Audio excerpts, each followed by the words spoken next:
তুলারাশির উপর ভরণ দেওয়ার পর যখন ওর শরীর থেকে ভরণ নেমে যায় তখন ওর হাত পাগুলো রডের মতো শক্ত হয়ে যায়। কি হাত পাগুলো রডের মতো শক্ত হয়ে যায়। এর একটা জুয়ান ফলা, তুমি পাটা একটু ব্যাকা করো দেখি পারো নাকি। ওই মোবাইলটা রাখো, মোবাইল রাখো, ভালো করে ধরো। হ্যাঁ পাটা ধরো, এই পাটা বাঁকা করবেন, পাটা বাঁকা করে দেখো। যেভাবে খুশি আপনি এইভাবে বাঁকা করবেন।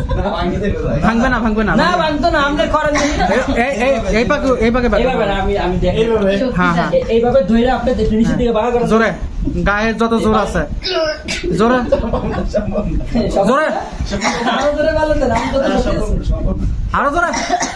সম্ভব না। দেখি লাস্ট একটু চেষ্টা করে দেখেন দি। হ্যাঁ আলি সম্ভব? পারতে না সে মধ্যে কোনো কাম হবে না। না হইতো না, সম্ভব না। পুরা বডি লক হয়ে গেছে। আরে হাত